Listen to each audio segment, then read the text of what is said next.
bien. Et bah déjà, bonjour, merci d'être là. Bonjour.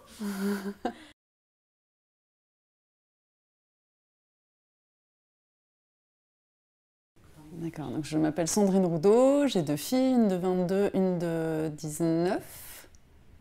Attends, elle va m'engueuler si j'ai pas le bon chiffre. Oui, c'est ça, 19. Je suis autrice d'essais et de fiction d'anticipation. J'ai une maison d'édition et je fais des conférences sur l'utopie, la désobéissance, voilà, tout un tas de choses. J'aime la danse et l'océan. Voilà.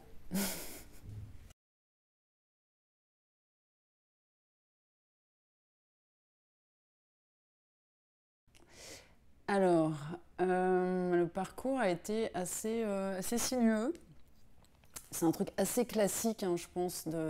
J'ai toujours voulu écrire, j'ai toujours été très littéraire et en fait, je viens d'une famille où c'est pas bien vu. Donc j'ai fait classiquement une école de commerce. Le seul truc que je trouvais un peu fun dans l'école de commerce, bah, c'était pas la compta, c'était la pub. Donc j'ai fait de la pub.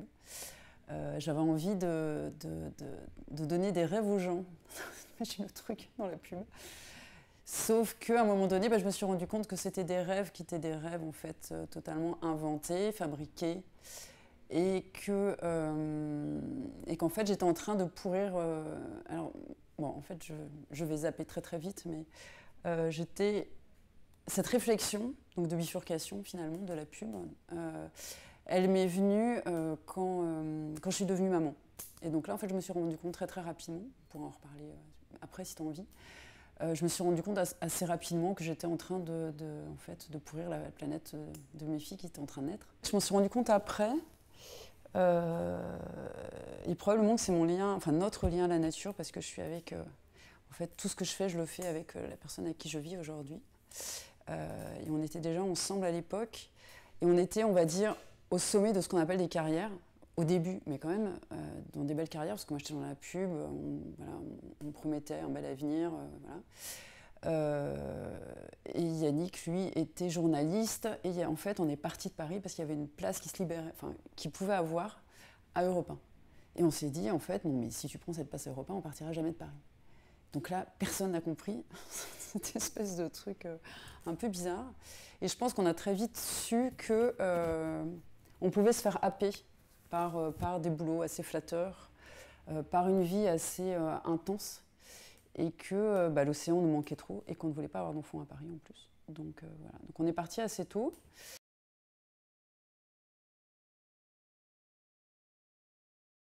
Oui, mais moi je supportais plus la pollution. Alors ça c'est peut-être un fil d'ailleurs qu'on va retrouver dans mon parcours, c'est qu'en fait moi c'est toujours mon corps qui m'a parlé.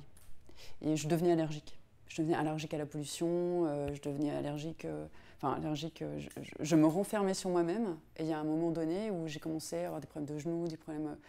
Et je me suis dit, bah, c'est pas possible, en fait, il y a un truc qui va pas. Et donc c'est pour ça.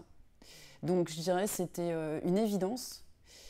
Pour les copains, c'était pas évident parce qu'en fait, bah, tu crées, c'est tout ce qu'on connaît, c'est-à-dire que quelqu'un qui change de vie est en train de démontrer à l'autre que sa vie n'a peut-être pas beaucoup de sens. Donc c'est super violent pour eux comme pour nous. Et puis après, ça a été compliqué parce qu'en fait, t'arrives, tu crois que c'est la vie rêvée, et non, non, en fait, t'arrives en province et c'est pas du tout la vie rêvée. Et en fait, à Paris, il y a aussi plein de belles choses, plein d'intensité, plein de super boulot, plein de super personnes. Moi, je travaillais avec des créatifs, c'était génial. Donc ça a été un peu compliqué. Et puis après, donc, j'ai rebossé dans la pub, et donc c'était à Nantes.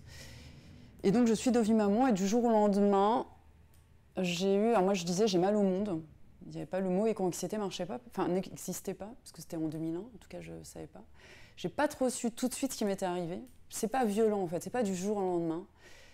Mais pareil, dans le corps, il y a un truc qui se passe, et c'est marrant parce que je suis devenue écoféministe des années plus tard, mais finalement le germe était là, puisque c'est l'écologie qui m'a vraiment mis une grosse baffe. Mais c'est quand même à travers la maternité que c'est arrivé. Ça ne veut pas dire qu'il faut être maman pour réagir, mais ça veut dire qu'il y a eu un espèce... je me suis reconnectée en fait à ma nature profonde, je pense, à mon lien au vivant. Ça a été une évidence, c'est-à-dire que tout ce avec quoi on négocie, je négociais plus quoi en fait. Donc tout s'est recentré sur le vivant, l'essentiel, et tout le reste m'est apparu mais comme des abominations, quoi. Donc je ne comprenais même pas. Je me souviens, je sortais dans la rue, je me disais, mais j'avais envie d'arrêter tout le monde, quoi. Je me dire, mais attendez, quoi, vous vous rendez compte, quoi, en fait, on va droit dans le mur. Donc en 2001, heureusement que je bavais ça, parce qu'on m'a pris pour une folle. Et en fait, je pense que j'avais lu beaucoup de choses, et qu'à un moment donné, cette maternité m'a donné aussi la force, voilà, j'ai découvert à la fois la peur et l'amour en même temps. Et donc l'amour et la beauté de la maternité, je pense, m'a permis de traverser la peur. Et autre chose, cette lucidité-là que j'avais sur mon métier, je l'ai eu aussi, je pense, parce qu'il y avait un truc que j'avais vu qui s'appelait développement durable et qui était une porte de sortie. Et donc c'est là où j'ai commencé à travailler en développement durable. Ça a duré une dizaine d'années. Très rapidement, je me suis rendu compte qu'en fait, je contribuais à la bête. Enfin, bon, j'étais déjà assez radicale et tout ça, mais je me suis dit, mais en fait, avec tes petites gammes vertes, tes trucs, fondamentalement, c'est pas mal, mais finalement, tu permets à des... Moi, j'ai jamais travaillé pour des grosses boîtes méchantes, on va dire, si on veut être un peu manichéen. J'ai travaillé avec Bébé Confort, avec voilà, des boîtes intéressantes, des PME, etc. Mais qui sont dans des logiques de vente, en fait. J'avais proposé l'abonnement, par exemple. C'était, je crois, en 2004, j'avais proposé l'abonnement de...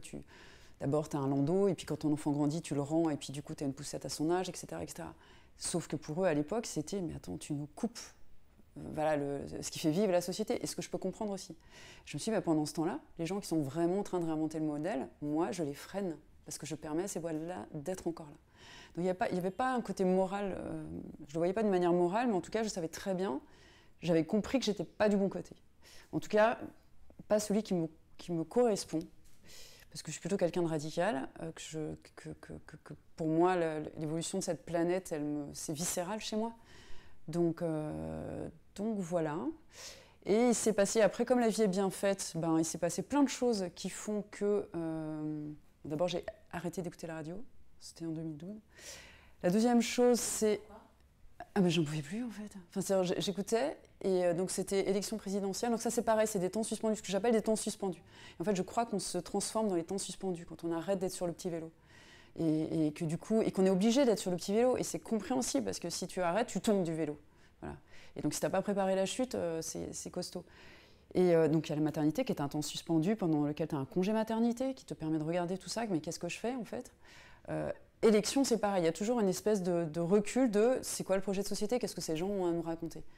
Et en fait, j'écoutais France Inter le matin, il n'y avait aucune question sur l'écologie. L'écologie était méprisée, alliée tout le temps, ça n'a pas beaucoup changé. Et je me suis dit, bon, ok, terminé. Et moi, je me suis dit, mais en fait, ce que je fais ne sert à rien. Et là, il y a eu vraiment, et j'étais en dents de scie.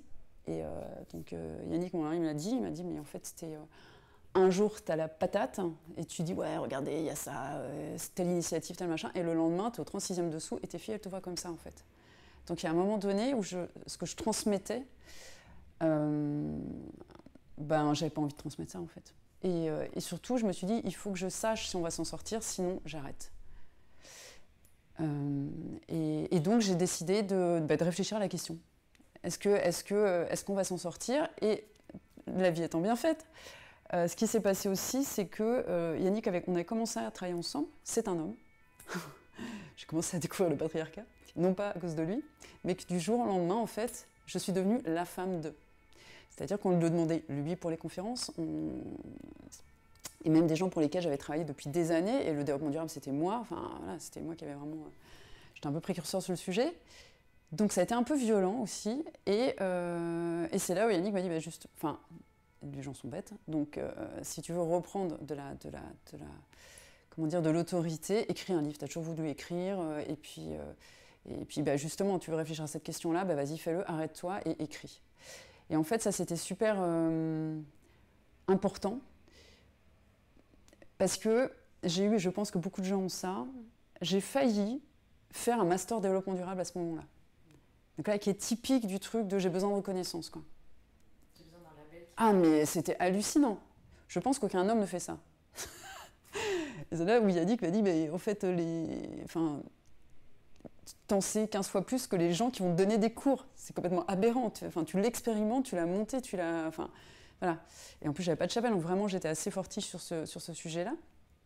Et il y a eu un deuxième truc, Je le fais pas dans le bon sens, mais je pense que c'était important et qui joue aussi sur cette histoire de radicalité et d'essayer de s'aligner avec qui on est, parce qu'en fait, quand on se ment à soi-même, ça marche pas.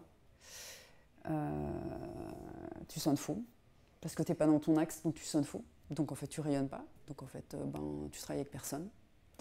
Ou tu quémandes, ou tu es dans trop d'intentions, que ça c'est pareil. Tu n'es pas juste en fait, tu n'es pas sur toi, tu es dans autre chose, un besoin de reconnaissance ou un besoin de prenez-moi, enfin voilà. Donc ça marche pas. Et j'ai eu un bon truc aussi, c'est que, je sais plus quand c'était un tout petit peu avant. Oui, c'était juste avant cette histoire de bouquin justement, c'est ça qui l'a aussi déclenché. C'est que l'entreprise pour laquelle je travaillais en consultante, j'y étais genre à 80% de mon temps. Je travaillais comme une malade et j'avais peut-être un mois de préavis, mais à peine, c'est ce qu'on a nous les consultants. Et cette boîte s'est fait racheter par un gros fonds de pension américain. Et donc le PDG de la boîte me dit, écoute Sandrine, on ne sait pas ce qui va se passer, donc tu risques de... Je travaillais avec lui depuis des années, il m'apprécie beaucoup, donc j'avais vu le bisphénol A arriver sur les biberons, donc j'avais fait un peu ma réputation sur le coup. Et donc il me dit, c'est quand même dommage, tu vois, on ne peut pas se passer de toi et tout ça. Et en même temps, je te demande, rentre dans le comité de direction. Et moi, je voulais pas, je voulais garder ma liberté, et je voyais vraiment le truc arriver. Donc j'avais toujours refusé. Et sauf que c'était la précarité. Je ne savais pas ce que j'allais devenir, parce qu'une fois racheté, peut-être ils allaient me virer, parce qu'eux allaient être beaucoup moins décisionnaires. Donc en fait, j'ai eu tous les arguments, donc l'argent, la précarité, le besoin de reconnaissance, tu vas être directrice, machin, nanana, tu vas aller aux States, enfin, là, il y a tout le worldwide, là, c'était... Donc tous mes potes qui se demandaient ce que je faisais avec mon développement durable depuis des années, mes potes d'école de commerce, tu vois, je me dis, ouais, la revanche. Et sauf que ce qu'ils ne savaient pas, c'est que j'étais enceinte de ma deuxième, et que, oui, donc c'était un peu avant, et que mon mari, à l'époque, ne travaillait pas, n'avait pas de chômage, et rénovait une maison qu'on venait d'acheter. Donc, la question de la précarité était quand même un peu importante. Et donc, je fais les 3/4 d'heure de route de retour en larmes. C'est-à-dire que tout ce que je t'ai dit là, c'est des arguments rationnels. Pourquoi tu dois le faire ? Sauf que mon corps, lui, il disait ne fais pas ça, quoi. Surtout ne fais pas ça. Donc au fond de moi, je savais que je ne devais pas le faire. Et ce qu'on s'est dit en arrivant, c'est que on a pris une calculatrice et on s'est dit de combien on a besoin. Et en fait, ce truc-là a cassé la peur. Parce qu'on a plein de peurs. Et surtout la peur de ne pas avoir d'argent. En plus, on a été élevés comme ça. Moi, j'étais élevée comme ça. Enfin, vraiment, la génération d'avant, c'est quand même très matérialiste. Et puis une femme, et puis si jamais... Enfin bon, bref, la totale, quoi. Donc il y avait cette espèce de peur. Et dès que tu prends une calculatrice, la peur, elle s'évanouit parce que tu es sur des trucs très rationnels. Et là, on s'est dit, mais attends, en fait, 2 petits boulots, mais ça le fait. Je verrai mes gosses. Je ne serai pas au States, ce machin, nanana. Parce qu'après, tu fais quoi ? Tu justifies ton salaire. Donc, voilà. Donc on ne va pas divorcer, parce que sinon, c'était sûr qu'on allait divorcer, tu vois, le truc. À chaque fois, on pense à ça aussi, dans les choix. Et puis, c'est quoi un bon boulot ? Tu vois, parce que je me disais, je m'en fous, je veux bien être serveuse. Et depuis, je me dis, quand je me disais ça pour dire n'importe quel boulot. Mais en fait, tu peux être serveuse et être super bien. Et d'ailleurs, je pensais à une serveuse que je voyais dans un café et je la trouvais lumineuse et tout ça. Je me disais, elle, peut-être le soir, elle va au théâtre et tout ça, ce que moi, je ne fais plus du tout parce que je suis là à essayer de pousser avec mon développement durable. Et en fait, je m'épuise. Et peut-être que si j'avais un boulot qui n'a rien à voir, mais dans lequel, eh bien, voilà, je le fais et je sais pourquoi je le fais, le soir, peut-être que je serai dans des assos, dans des trucs et je transformerai mon engagement comme ça. Il se trouve que je ne suis pas devenue serveuse et que je n'ai pas fait ça. Mais j'avais cette porte de sortie et du coup, c'est ça qui est intéressant. C'est moi, je crois beaucoup au refus. Pour moi, c'est des moments sacrés. C'est la vie qui t'envoie on va dire, des bons défis pour savoir quelle est ta place. Et là, en fait, je me suis dit, ok, donc tu as dit non. En fait, c'était un peu la suite logique. C'était un peu le Graal de ce que tu fais. Donc, tu as dit oui à quoi ? Et c'est là où j'ai commencé à réfléchir à ce que je voulais vraiment. Et pas me laisser trimballer par les autres. Parce que du coup, tu n'es pas dans ton projet, tu n'es pas... et pareil, tu n'es pas juste, et tu n'es pas bonne, entre guillemets, c'est-à-dire que tu n'es pas compétente. Parce que tu as peur. parce que tu as peur de perdre ton job, parce que tu as peur de ne pas plaire, parce que tu as à ton client. Et donc là, je les avais déjà perdus dans ma tête. Donc, je suis devenue méga compétente. En fait. C'est là où je suis arrivée avec mon bisphénol A en leur disant, alors qu'ils me traitaient de tous les noms, voilà, j'avais pas peur d'avancer mes convictions. Et puis du coup, j'ai réfléchi à ce que je voulais faire vraiment. Et c'est là où j'ai vraiment commencé à travailler sur c'est quoi qui change le monde, où où j'ai essayé de comprendre pourquoi c'était si difficile de changer, pourquoi est-ce que j'avais des réactions violentes, ne serait-ce que quand je sortais un vin bio, tu t'en prends plein la tête. Et c'est encore pire pour les féministes. Enfin, je veux dire, t'as juste dit une écriture inclusive et tout d'un coup, je ne sais pas ce que tu as fait, mais on dirait que tu as fait un crime de lèse-majesté. Et donc je me suis dit, ce truc-là, il faut que je le comprenne. Donc ça, c'est vraiment les premiers travaux de recherche que j'ai faits. Et c'est là où j'ai compris que, en gros, le développement durable ne peut pas marcher, clairement, et que par contre, il fallait aller vers ce que j'ai appelé l'utopie, parce que ce qui marche, c'est ce qui est à la fois extrêmement radical dans les objectifs et extrêmement pragmatique dans les moyens, extrêmement léger, extrêmement, voilà, c'est pas des normes, il n'y a pas de règles, enfin, il y a quelque chose comme ça. Je ne vais pas parler d'utopie ici, parce que sinon, je vais largement dépasser. Mais du coup, là, j'ai commencé à trouver mon chemin avec ce mot-là, et tout s'est mis en place. C'est-à-dire que j'ai écrit mon bouquin qui s'appelait L'utopie mode d'emploi, j'ai fait un TEDx, et là, c'est pareil, ça m'a apporté énormément parce que j'ai appris, en préparant ce TED, à lâcher l'intention sur les gens. Et ça aussi, c'est important. Ça veut dire que... je me souviens, on avait des grosses discussions avec Stéphane Roger, qui était le curateur de ce TEDx, et qui me renvoyait dans mes retranchements et qui me disait si tu fais un message trop engagé, oui, tu es trop engagé, enfin voilà. Donc on avait des discussions assez violentes, assez fortes, parce que moi je disais, mais moi, si je vais sur scène, c'est pour convaincre des gens, sinon je reste chez moi en fait, je m'en ai rien à faire. Et j'étais toujours avec ce mal au monde scotché, j'avais toujours tout ça, donc je voulais vraiment y aller pour convaincre. Et il m'a répondu, mais si tu essaies de convaincre, tu ne convaincras personne. Et ça j'en étais convaincue aussi, parce que ça, je l'avais compris dans mes recherches. Donc je me suis dit, comment tu fais pour ne pas essayer de convaincre tout le monde, alors que ton truc dans la vie, c'est quand même d'essayer de convaincre tout le monde pour que la planète change. Enfin, pour que la planète évolue bien, soit respectée. Et en fait, c'était super intéressant. Donc, c'est pas facile. Je me suis dit, en fait, tu as 15 minutes à vivre, c'est 15 minutes. Qu'est-ce que tu veux dire? Et pose-toi les questions. Et après, en fait, tu sors de scène, tu te fais écraser. Donc, quel est le dernier message que tu veux laisser? Et en fait, je trouve que c'est un super truc de vie. D'abord parce que ça peut arriver. La vie est extrêmement éphémère. Et moi, j'aime bien aussi cette idée de vivre intensément tout le temps. Et quand tu te dis j'ai 15 minutes à vivre, tu fais pas un truc pour... C'est-à-dire que tu fais quelque chose où tu ne sais pas ce que ça va donner derrière. Voilà. Donc du coup, tu n'es pas... ça t'enlève de la pression aussi. C'est-à-dire que tu ne sais pas si tu vas convaincre, tu ne le sauras pas. Et moins tu mets de pression sur les autres, et plus ils sont ouverts à t'écouter. S'ils sentent que tu es trop sur eux, tu les mets dans un coin du ring, et donc ils ne t'écoutent pas. Tu es en train de les étiqueter, tu es en train de dire « moi je suis engagée, vous ne l'êtes pas, vous êtes en train de pourrir la planète, etc. etc. » Donc là, tu es juste sur toi et tu as juste un truc à dire qui pour toi par contre est viscéral. Tu le dis voilà, comme si ta vie en dépendait. Et là, ça touche. Et j'ai eu du coup des retours extrêmement touchants. Et là, je me suis dit, c'est ça quoi. Il faut que j'arrive à être sur ce truc. Et ce qui était beau aussi dans cette histoire, c'est que ça peut paraître un peu tragique et mélo de me dire, ouais, je me fais écraser après. Mais c'était aussi extrêmement joyeux. C'est-à-dire qu'il y a un truc, tu as quand même un truc de panache, quoi, tu vois, c'est le dernier truc que je vais dire. Et en fait, il y a une espèce d'élan, et moi je crois beaucoup à ça. Je pense qu'on sous-estime notre rayonnement. Et ça me met d'ailleurs, je vais arrêter la colère, mais ça me met un peu en colère à quel point on se sabote, en fait, et on se sous-estime. C'est tout le monde ou c'est les femmes peut-être un peu plus sévère, mais je suis même pas sûre. Ça, pour moi, c'est un autre sujet, et du coup, je peux aller d'ailleurs direct à bon, après, je travaillais sur la désobéissance, mais aujourd'hui, je suis plus là, sur la maison d'édition et sur l'anticipation. Et parce que je pense que, tu vois, quand tu es petit, je pense que c'est quand on grandit, en fait. Parce que quand tu es petit, et d'ailleurs, pour faire... je fais que des discrétions, désolée. Tu vois, quand je faisais des conférences avec des entreprises, la première fois que j'en ai fait une, j'ai posé la question aux gens, c'est quoi une utopie? Et il y a un dirigeant un jour qui me dit, ben, quand j'étais petit, je me disais que c'était positif, et puis en grandissant, j'ai compris que c'était négatif.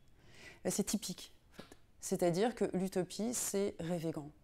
L'utopie, c'est se dire, nous sommes capables de réaliser quelque chose qui n'existe pas encore. Ce qui est quand même la base, en fait. Ben, c'est croire en le génie humain, savoir foi en l'humanité, savoir foi en l'avenir, c'est savoir que rien n'est écrit. Ce qui est quand même un peu... Eh ben non. On préfère en rire des utopistes, en fait. Donc il y a vraiment quelque chose qui est, on ne rêve pas grand, surtout pas. Et pourquoi? Bah, je sais, bon, après, il y a tout l'aspect culturel, mais tu vois, quand tu es petit, tu te dis, je peux être tout, et puis le seul endroit où tu le retrouves après, c'est pour ça que j'en suis venue à l'édition, c'est dans les livres. C'est-à-dire que c'est un des rares endroits où tu peux te projeter dans n'importe qui, et où tu peux, pour certains bouquins, fermer un bouquin et t'être repris, mais alors, une énergie de malade, et te dire... Enfin, tu es nourri de toutes les perspectives possibles, en fait. Et on se ferme les perspectives. Et pour répondre à ta question, pourquoi je pense qu'il y a clairement la peur d'espérer, en fait.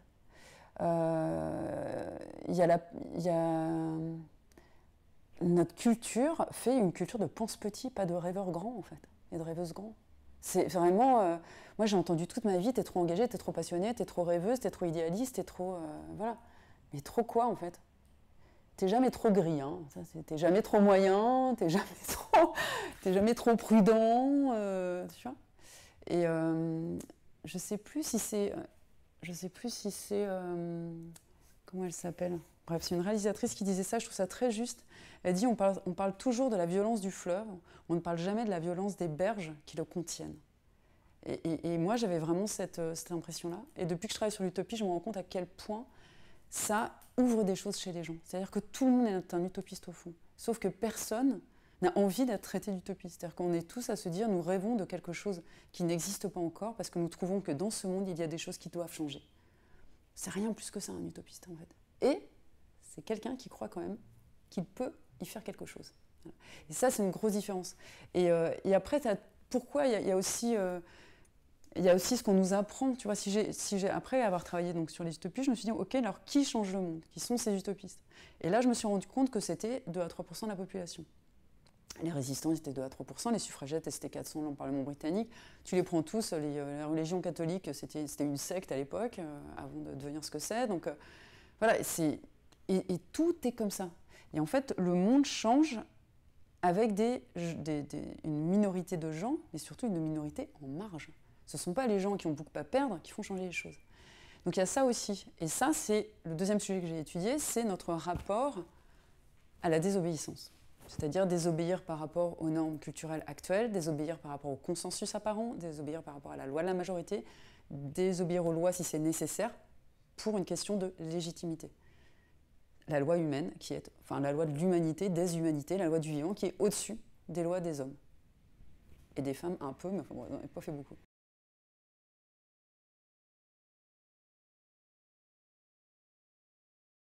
Après, j'ai travaillé justement sur quel est notre rapport à l'autorité. Parce que la désobéissance, donc vraiment, on voit que toutes ces utopies, et quand je parle des utopies, c'est à la fois les droits humains et à la fois les grandes innovations de rupture. Et d'ailleurs, c'est Michel-Ange qui disait le plus grand risque pour la majorité d'entre nous, c'est pas de viser trop et de rater la cible, c'est de viser trop bas et de la toucher. Voilà. Et c'est vraiment ça. Et dans les innovations, c'est pareil. Quand tu prends les grands innovateurs, c'est des gens qui sont en rupture. L'ampoule n'a pas été inventée par les vendeurs de bougies. En fait. Les vendeurs de bougies avaient bien trop à perdre dans cette histoire. C'est ceux qui ont pensé à l'ampoule, ils ne sont pas partis d'aujourd'hui. C'est ça aussi la différence entre le développement durable. Le développement durable, on part d'aujourd'hui. L'utopie, tu pars de demain. Tu pars de la lumière, dans le cas de l'ampoule. Et là, tout est ouvert. Et en fait, on a tendance à toujours imaginer que le progrès, c'est une ligne qu'on tire depuis ce qu'on sait déjà. Donc moi, j'appelle ça le futur antérieur. En fait, on fait 3G, 4G, 5G, 6G, 7G. Ok, si tu veux. Ça va inventer grand-chose, mais c'est notre vision aujourd'hui. Donc en fait, c'est une vision... Et c'est pour ça que pour moi, c'est ces gens-là qui traitent les utopistes ou qui nous traitent, nous, les écolos comment dire, d'arriérés ou qu'on veut le retour à la bougie, justement, en fait, c'est eux les conservateurs. C'est eux qui ne veulent pas que ça change tant que ça. Donc il y a vraiment ce côté d'ambition. Et pour avoir de l'ambition, il faut croire en l'humanité. Il faut croire en nous. Il faut croire en il faut croire en son être personnel. Il faut croire en nous en termes d'humanité. Et ça, c'est mon nouveau combat aujourd'hui. Il faut arrêter de penser que, comme disait Hobbes, l'homme est un loup pour l'homme, en fait. Et tout cultive ça. Et là, j'ai lu un livre de Rutger Bregman qui est hyper intéressant, qui s'appelle, je ne sais plus, mais en tout cas le sous-titre, c'est une histoire positive du monde ou quelque chose comme ça. Et en fait, il te refait l'histoire comme elle est exactement. Et tu te rends compte à quel point les médias, le narratif ambiant, etc., et même nous, dans nos croyances, on nourrit le fait que s'il se passe quelque chose, on va se taper sur la figure. Alors que l'expérience prouve que c'est plutôt l'inverse. Mais ça, on n'en parle jamais. C'est-à-dire que, par exemple, tu vois, quand il y a eu Katrina, il raconte cette histoire, notamment. On a beaucoup parlé du fait qu'il y avait des razzias dans les supermarchés, donc les pompiers n'y allaient plus, les flics ne devaient pas rentrer dans ce quartier. Et en fait, il explique qu'il y a eu énormément d'entraide, que s'il y a eu des razzias, c'était pour redistribuer aux gens, qui n'avaient quand même rien à manger. Et que, en fait, après, tout s'enchaîne, c'est-à-dire que le narratif qui dit que les pompiers ne doivent pas y aller, les pompiers n'y vont pas, et donc les citoyens se sentent délaissés, et là commence autre chose. Et en fait, c'est super intéressant parce qu'on voit bien qu'il y a deux... Enfin, pour moi, il y a deux visions du monde. Il y a une vision de foi en l'humanité. Ça ne veut pas dire qu'on est bisounours et que... Voilà, il y a aussi une forme de lucidité. Mais il y a aussi quelle est... Moi, je crois fondamentalement qu'on croit à l'histoire dans laquelle on a décidé de vivre.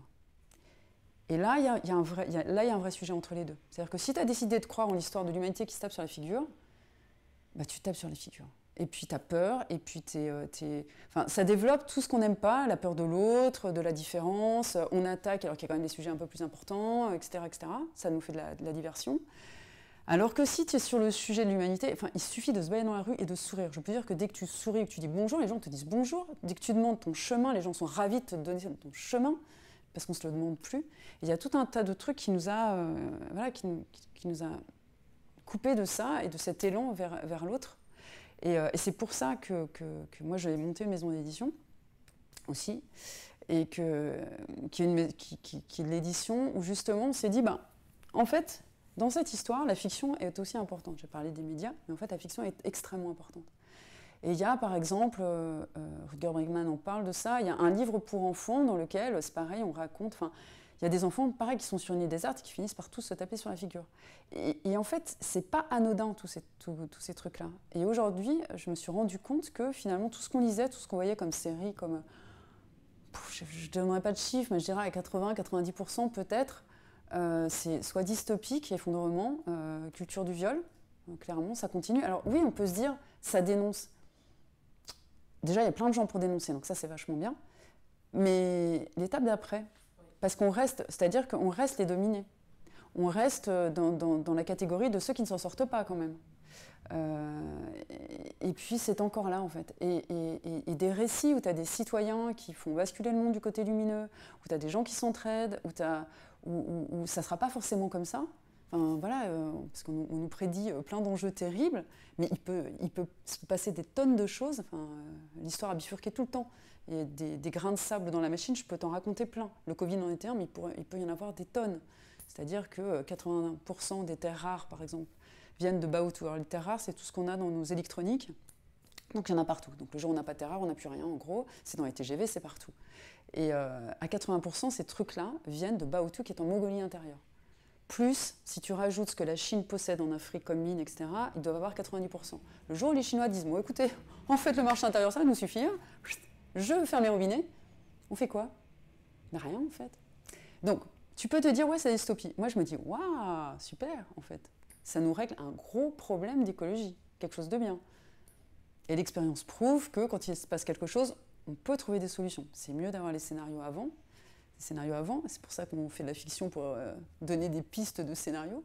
Mais voilà, donc je suis partie sur un truc, je ne sais plus ce que je disais.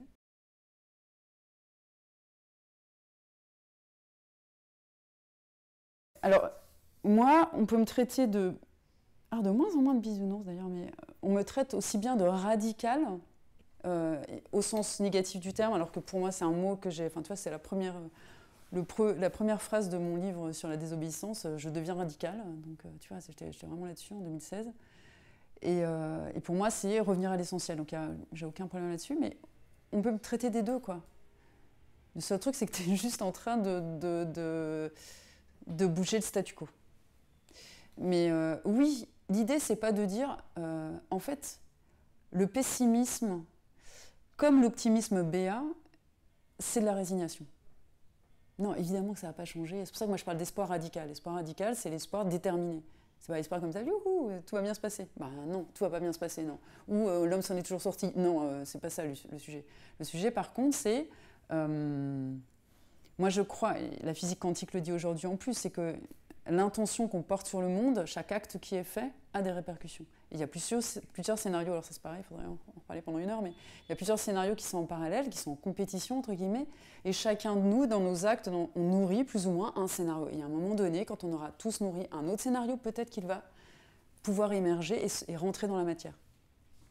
Et pour l'instant, ce qu'on nourrit, c'est quand même une vision extrêmement pessimiste du monde.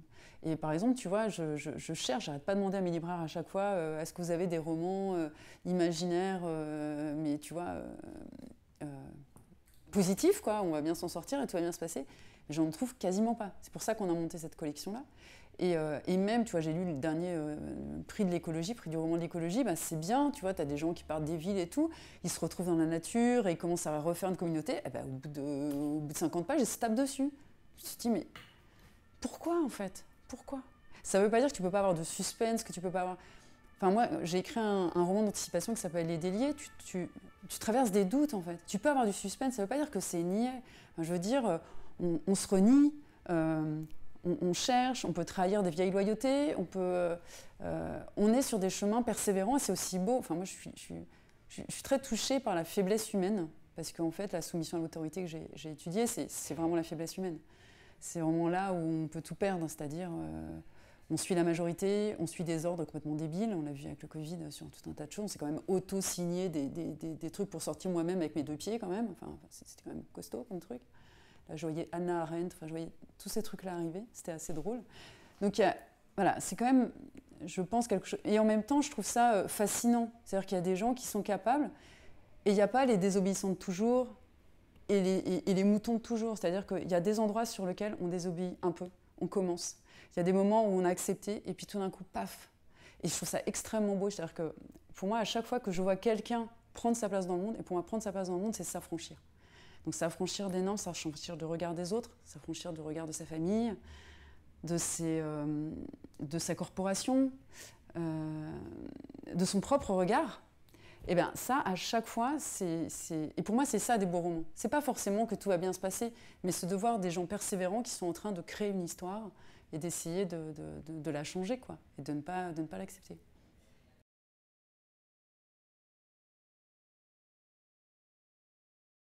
Alors juste pour un tout petit détail là-dessus, parce qu'après j'en ai écrit 200 pages, ce que j'ai compris des expériences de soumission à l'autorité comme celle de Milgram et d'autres, et aussi des refusants pendant la guerre, etc., c'est que ceux qui sont le plus, on va dire, qui ont le plus de chances de prendre les bonnes décisions, c'est-à-dire de s'écouter, parce qu'encore une fois, c'est le corps. C'est-à-dire qu'on sait tous quand on fait une bêtise. On sait tous quand on est en train de faire un truc parce qu'il faut le faire, et en même temps, c'est pas juste pour nous, on le sait. Sauf qu'en fait, il y a ceux qui se suivent et ceux qui ne se suivent pas. Et donc, ça veut dire qu'il y en a qui renoncent à eux pour obéir à autre chose. C'est pour ça que c'est extrêmement important, en fait, l'obéissance. C'est que, et d'ailleurs, les psys qui travaillent sur le burn-out travaillent sur ce sujet-là, hein, de l'obéissance. C'est-à-dire que tu t'abandonnes, en fait. C'est-à-dire que tu renonces à toi, tu renonces à tes intuitions, tu renonces à tes valeurs. Et ça, tu ne peux pas le mettre sous le tapis. Il y a un moment donné où ça jaillit.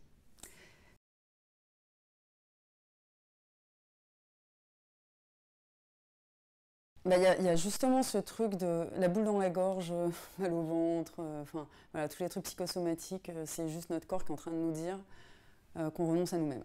Donc ça, et plus tu es proche de ton corps, et plus tu as confiance en toi, en tes intuitions, et plus tu peux ne pas faire des choses que tu vas regretter, parce que le problème, c'est que tu vas les regretter. C'est-à-dire que tout le monde sait, bon, je pourrais raconter toutes ces histoires, mais des gens qui finissent par faire des choses pendant la guerre, voilà, et après ils se suicident, et après, donc ils savent en fait, au moment où ils savent qu'ils sont en train de faire une bêtise. Donc le problème, c'est pas la morale, c'est-à-dire tout le monde a de la morale, tout le monde sait quel est le bon, quel est le mauvais, en fait, tout le monde sait qu'on ne nuit pas aux autres, quelque part. Ça, c'est quand même, on le sait.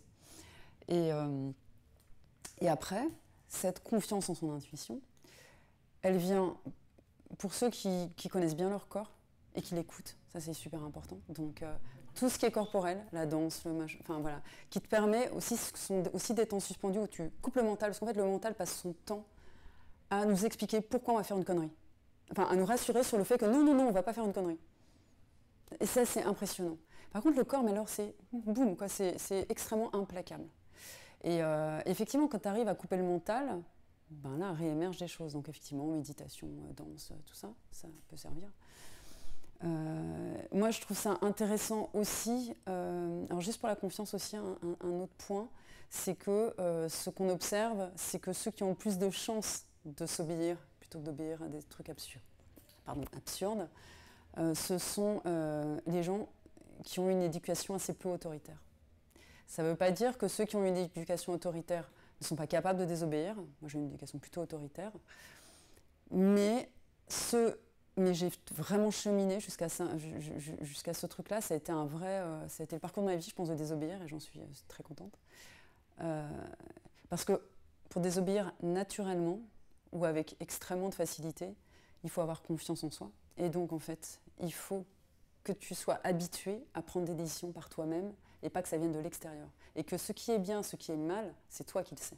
C'est pas les autres qui sont en train de te le dire, en fait. Tu l'as fait toute ta vie. Et ça, c'est vachement intéressant comme point. Et après, oui, ce que je veux dire, c'est qu'il y a plein d'endroits aussi pour essayer de s'affranchir. En fait, c'est très, très dur. Moi, je parle souvent de la tyrannie, de la pureté, de la cohérence, mais on est tous pareils, c'est-à-dire qu'on veut un chemin cohérent, on essaie de s'aligner. Donc on a l'impression que s'aligner, c'est une espèce de truc un peu rigide, et puis continuer sur sa lancée, etc. Et moi, je crois que c'est un mouvement. Je parle de suspension, d'essayer de bouger pour voir comment tu es à ce moment-là. Et une des façons de bouger et de trouver des temps suspendus, c'est toujours la même chose pour pouvoir s'affranchir, c'est d'aller dans des endroits qui sont peu engageants. Parce qu'évidemment, je veux dire, bouger ou s'affranchir du jour au lendemain sur son boulot, c'est super casse-gueule. Enfin, c'est extrêmement dur de bifurquer, comme on dit. Enfin, voilà, on sait ce qu'on perd, c'est compliqué. On peut être bloqué par des tas de choses financières, enfin, voilà. Donc, ou des loyautés sociales, etc. Et donc, ce qui est pas mal, c'est d'être dans des trucs peu engageants. Dans des endroits où, justement, tu n'as pas cette tyrannie de la cohérence parce que personne ne te connaît. Enfin, en tout cas, moi j'aime bien, j'appelle ça des tiers-projets, un peu comme les tiers-lieux. C'est-à-dire, tu vas, je sais pas, si tu as envie d'aller aider des sans-abri, si tu as envie de monter un atelier de réparation, moi ce que j'ai fait, monter un atelier de réparation d'objets. Et tu te retrouves avec des gens que tu connais pas. Tu te retrouves dans un endroit où en fait tu es à poil, quoi. C'est-à-dire, qui tu es, dis donc. Et en fait, dans ces temps suspendus, et ça c'est vraiment important, c'est parce que quand je dis il faut s'écouter soi, c'est le soi très profond. C'est justement celui qui bataille avec le cerveau. Et le cerveau, lui, il est sur l'identité. Et en fait, le soi profond, c'est ce qu'on appelle la singularité, en tout cas ce que Rostand, le psychanalyste et hypnothérapeute, appelle la singularité. Il faut être en temps suspendu pour que cette singularité revienne. Donc effectivement, tu l'as quand tu es en congé maternité, par exemple. Tu l'as dans ces projets-là où tu arrives, personne ne te connaît, machin. Du coup, tu peux douter, tu peux déconstruire. Et ça, c'est un mot dont je voulais parler. Et ça, c'est super intéressant. Mais ça demande aussi des endroits de sécurité. Pour moi, les endroits de sécurité, c'est les endroits où on ne te connaît pas beaucoup. Parce que tu n'as rien à perdre. En fait, ta réputation, enfin, tu vois, oui, peut-être tu ne vas pas être bon dans l'équipe, tu ne sais pas, tu trouvais ta place, etc. Et là, tu redécouvres quelles sont tes qualités. Et donc déjà, ça donne une confiance de dingue. Tu crées quelque chose avec des gens. Donc tu te dis, on peut s'occuper d'un bout de la maison ensemble, tu reprends confiance collective, donc c'est extrêmement important ces trucs-là. Donc en fait, s'affranchir pour moi, c'est vraiment des petits refus, des petits actes, des petites choses, petit à petit. Oui, la déconstruction, alors ça c'est un autre sujet. Ouais, je l'ai appris il y a peu de temps. Alors ça c'est aussi une autre chose que j'ai fait, c'est que j'ai coécrit un livre féministe, il n'y a pas longtemps, qui s'appelle Par-delà l'Androcène, avec Adélaïde Bon et Sandrine Rousseau. Et c'était il y a un an, il est sorti il y a un an. Et donc, quand on s'est rencontrés, sous l'impulsion de Sandrine, on ne se connaissait pas. Et moi, j'étais, je pense, au tout début du féminisme. C'est-à-dire, je voyais bien qu'il y a un problème, léger. Mais, enfin voilà quoi, je suis blanche, je suis hétéro, je suis maman. Je suis dans des métiers que j'ai créés, donc même si je le vivais un peu, je pense que je fais comme tout le monde, c'est-à-dire que j'arrangeais les choses quoi, pour que ça passe quand même. Et là, évidemment, la rencontre avec Sandrine et Adélaïde et cette idée de livre a été un peu, du coup, assez fondatrice. Et c'était intéressant parce qu'on était en endroit de sécurité toutes les trois pour écrire ce bouquin. Et donc, on a pu aussi déposer les choses. C'est-à-dire que moi, quand je les ai vus, et aujourd'hui, j'ai honte de dire un truc pareil, mais la première fois que je les ai vus, je leur ai dit non, mais on ne va pas écrire domination et patriarcat toutes les 2 lignes, quoi. Et du coup, on me dit, mais oh, il y a du boulot quand même. Et en fait, c'était intéressant parce que moi, c'est des mots qui n'étaient pas. Et d'ailleurs, c'est pour ça qu'on est plutôt parti sur l'androcène. Et chacun doit s'approprier aussi les mots. Et moi, il me manquait des dimensions. Et c'était intéressant parce qu'on est venu chacune avec notre histoire, avec ce qui chacune nous heurtait, nous blessait. Parce que chaque propos de quelqu'un, chaque propos qui veut. Comment dire ? Les gens engagés. En fait, on est tous à des niveaux de maturité différents sur des sujets différents. Ça, c'est super important. C'est-à-dire que moi, je peux être une utopiste, une désobéissante sur un sujet et n'avoir rien vu venir sur... alors, le féminisme, j'avais quand même un peu vu venir, mais si je te prends autre chose, par exemple, sur le zéro déchet, il y a encore 10 ans, je ne voyais pas le problème, quoi. Je me disais, ouais, c'est un peu radical, le zéro déchet, quand même. Puis aujourd'hui, je ne supporte plus un truc en plastique. Donc, je pense, mais par contre, il y avait déjà des gens zéro déchet. Et que je pouvais, moi, voir de mon point de vue comme des gens radicaux et qui étaient, du mauvais sens.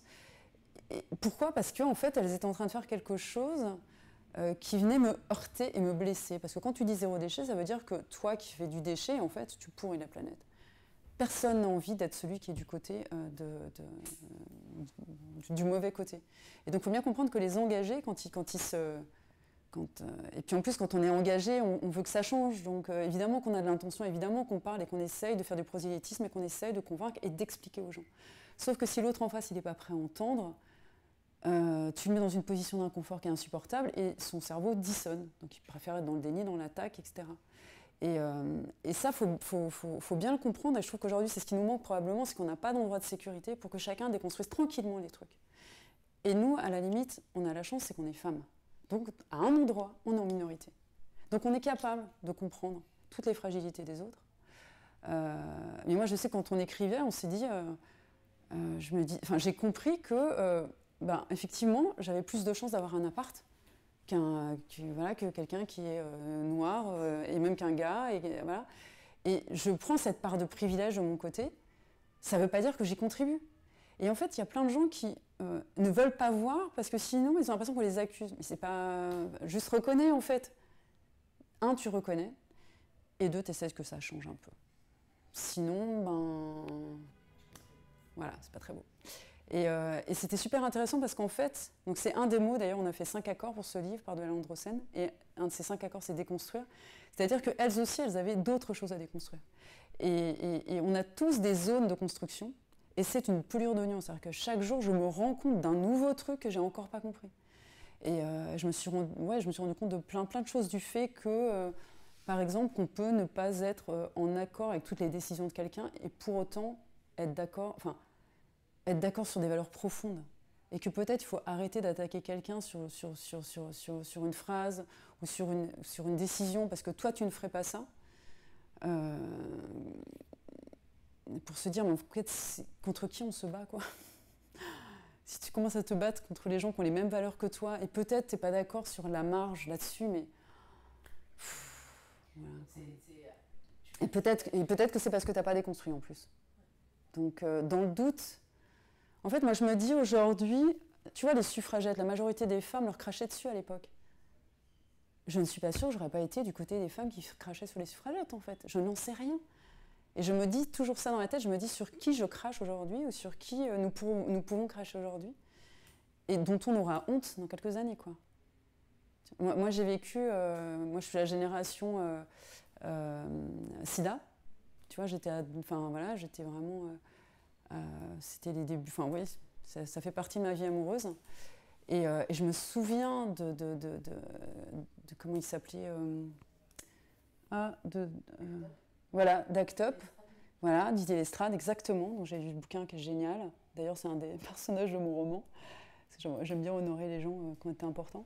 Et quand on les voyait débarquer sur les plateaux de télé et balancer du sang, mais c'était... Et on a vite oublié, hein. On a vite oublié ce qu'on leur a fait subir à ces gens-là, quand même. Donc on a des exemples extrêmement récents, on parle des suffragettes, mais on a des exemples beaucoup plus récents. Bon, sur l'écologie, on n'en parle pas, et sur les féministes, on n'en parle pas. Mais, et ce qui est intéressant aussi, c'est que les choses changent très vite. Tu vois, le mot déconstruction, Sandrine a dû le dire une fois dans une interview, et ça a été le scandale. Genre 2 mois plus tard, il y avait un podcast sur France Culture sur le mot déconstruire, et puis tout le monde utilise ce mot aujourd'hui, quoi. Ça ne veut pas dire que c'est elle qui l'a inventé. Mais ça veut dire que les choses évoluent extrêmement vite. Et on a ça aussi, tu vois, dans l'édition sur l'écriture inclusive. Ah, ça, c'est un sujet aussi. Et c'est pas facile. C'est pas facile pour les autrices, même. C'est facile pour personne. Et moi, à chaque fois, j'essaie de leur dire, faisons attention au temps, parce que le livre est un temps long. Et très souvent, une fois que c'est publié, tu te dis comment j'ai pu écrire un truc dans lequel le féminin n'apparaît pas, en fait. Donc et ça va très, très, très vite.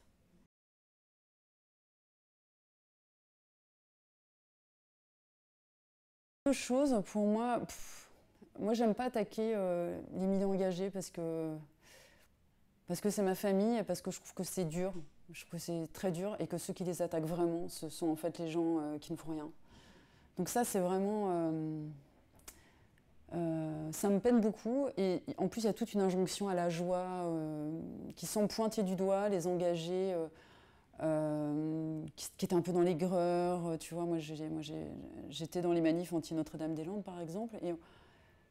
Et c'était des manifs d'ailleurs extrêmement joyeuses. On pointe souvent du doigt des choses voilà, pour faire passer les activistes pour des gens rabat-joie. Mais bon sang, gratitude quoi. Ça fait des années qu'ils se battent et je ne sais pas si on aurait tenu, nous, pendant 20 ans, sur une ZAD, voilà, des gens qui ont soutenu les semences libres. Donc moi, j'aime pas qu'on critique les engagés. Et je dis bienvenue à ceux qui viennent avec leur joie et tout, c'est génial. Et oui, bien sûr qu'il faut de la joie, c'est évident.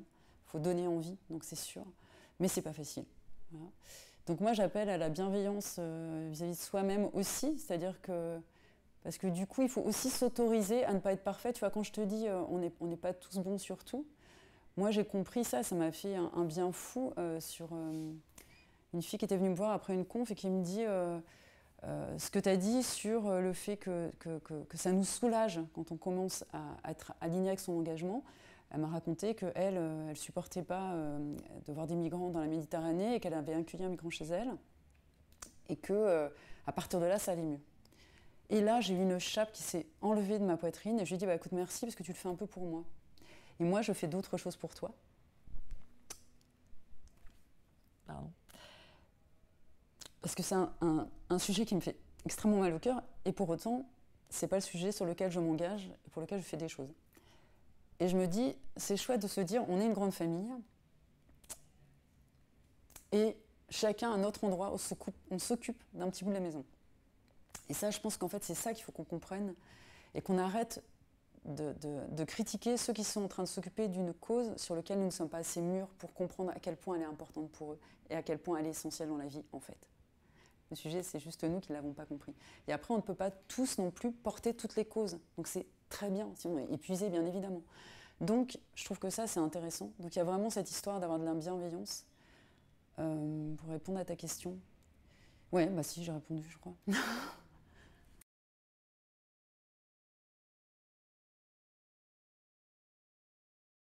Ben, en fait, la radicalité, quand j'avais écrit Je deviens radical, c'était justement parce que j'étais dans les manifs anti-Notre-Dame-des-Landes et que je sentais que je faisais partie des parias. Et moi, j'étais incroyablement pour la vie, pour un autre monde, pour une planète respirable, etc. Et on me mettait dans le camp du contre. Et ça aussi, j'en ai un peu marre de ça, qu'on dise oui, non mais faut pas être contre. Mais en fait, on est pour. On est désespérément pour autre chose, pour des alternatives. Et donc, pour moi, la radicalité, c'est être pour ce qui est radical. La radicalité, c'est revenir à la racine. Donc, c'est être pour les choses essentielles. En fait, c'est revenir à la racine des choses. Oui, il y a des choses qui sont intolérables, honnêtement. Moi, je ne comprends toujours pas que quand tu vois qu'il y a 9 Antillais et Antillaises sur 10 qui sont empoisonnés au chlordécone, je ne comprends pas. Ou qu'on voit qu'il y a 3 enfants qui ont subi l'inceste dans des classes de CM2.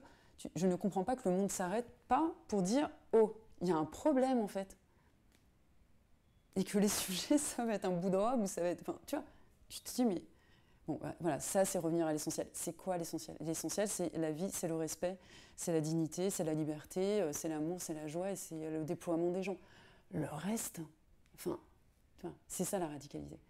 Et d'ailleurs, dernièrement, j'ai fait un post parce que je me suis un peu énervée contre... Il y a des gens qui disent la radicalité positive. Et ça, c'est pareil. Ça, c'est une petite baffe pour dire, non, mais en fait, il y a les radicaux, puis il y a les radicaux positifs. Donc je fais un petit truc un peu subversif parce que je dis radical, mais en fait, je ne l'assume pas, ce mot. Mais les mots, moi, j'adore ça, ça me passionne. Ça parle vraiment de ce qui nous gêne et ce que j'aime dans la radicalité, ce que j'aime dans l'utopie, ce que j'aime dans l'androcène, ce que j'aime dans le féminisme aussi. C'est ça qui est fort, c'est que c'est des mots irrécupérables. Tu ne peux pas les récupérer. Tous les autres, tu peux les récupérer, mais là, il faut mettre justement un petit adjectif. Les féministes édulcorés, l'utopie réaliste. Voilà. Mais sauf qu'ils sont irrécupérables, tu le vois bien. Tu peux pas faire ça. Et donc en fait, c'est en ça qui m'intéresse. Alors que nouveau monde, changement, enfin tu vois, récit, tout ça, ben, c'est récupéré comme tu veux. Je souhaite enfin, tous ces trucs-là, c'est récupéré en fait. Enfin, ça peut servir, on va dire, le système actuel qui est quand même un système délétère. Radicalité, utopie, féminisme, il ne peut pas les servir. C'est pas possible.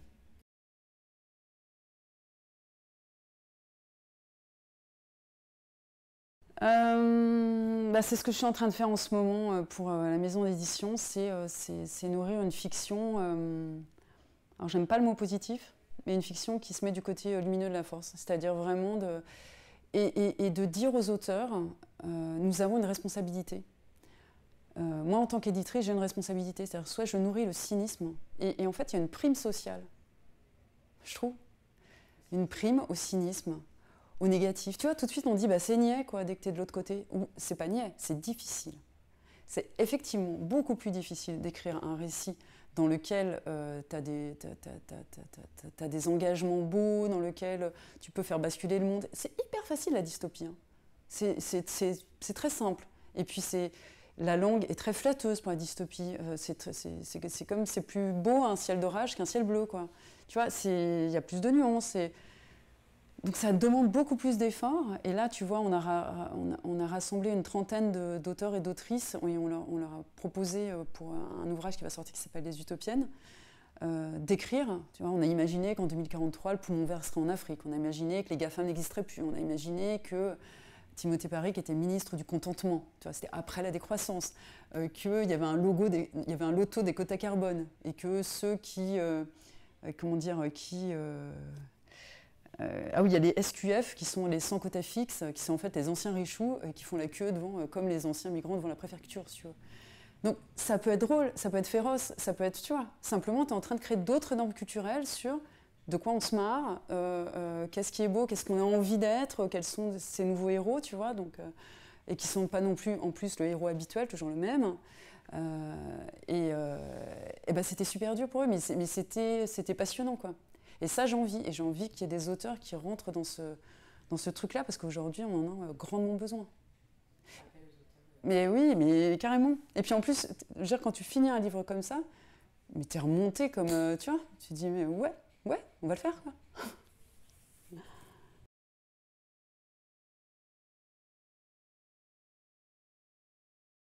Un mot pour la fin. Oh. Un mot pour la fin. Un ou plusieurs. Je